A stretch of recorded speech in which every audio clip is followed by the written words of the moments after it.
Alright, what's up everyone? So we have some gameplay footage of Aliens Fireteam Elite 2. So this is a 30-minute gameplay video courtesy of IGN. It's a long video of one of the missions. So I'm going to skip to the main points of the gameplay changes and what's new.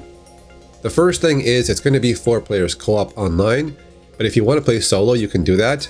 But for solo players, you get to play with 3 bots. There's going to be a specialist class, which becomes a way to customize your own marine at the very end. So this class pretty much lets you mix and match different abilities from different classes into your own version of what you want to play with. You also have the ability to run, 4 different classes or 4 of the same classes, like for example 4 medics, or you can have 4 demolishers, 4 specialists. It's up to your team. So gameplay wise, it's pretty much the same as the first game with the addition of new characters like new classes, new aliens, different stages, new items to collect, and so on.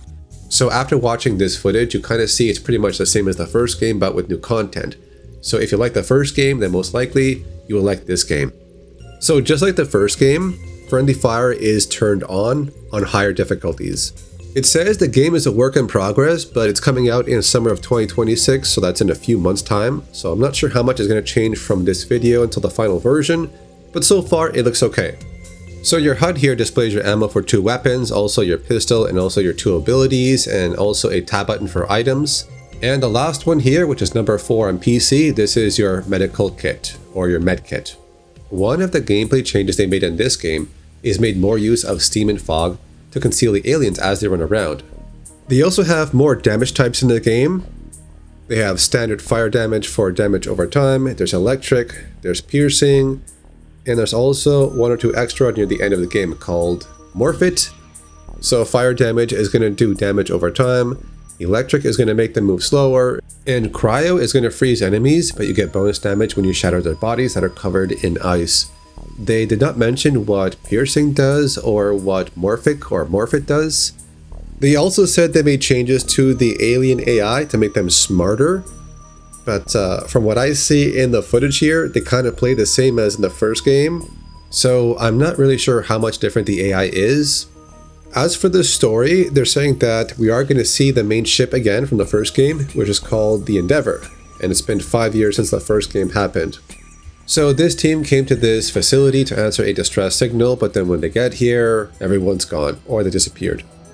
So this is the Demolisher class right here. As you can see, the red bars is his damage bonus perk here. As you continuously hit aliens, the meter stays up high. When you stop shooting them, it goes down. So you always got to attack them to keep your damage buff up. There's a part in this mission that in the background, there's a huge building. This looks like the atmosphere processor from Aliens. So the alien encounters in this game seem the same as the first game. There's like 2 different encounters. The first one is like this one, a long hallway. Aliens run down it, you shoot them down, and that's it. The second one is normally at the very end of a mission where you're inside an open area and there's like 3 or 4 different hallways and you get swarmed. This part here is when the Demolisher class uses his extra ability, and it looks like a kind of a blast radius where it knocks down aliens in front of him. It's good to control the crowds of aliens in front of you, so like kind of give you some space if they get too close. There's also this part here that shows the Demolisher's main ability with the shoulder cannon on his back. It comes over, has a red laser to aim, fires in a huge blast radius. And I'm sure this can have different effects with different modifications in the customization menu, just like in the first game. There was one section in this video where they showed footage of a drone alien, the big one. The standard alien we saw in the movies. And that's the one that goes into the air vents and kind of attacks you in different holes of a certain section to kind of ambush you. Then he gets close and grabs you. And there he is right there, you see? Yeah, we saw that one in the first game. So that's pretty much it out of the 30-minute long video they have on their channel. I pretty much covered what they mentioned and you kind of see what the game is about. Yeah, it's pretty much like the first game, but more content. So, that's it for now. Put your comments below and I'll see you later.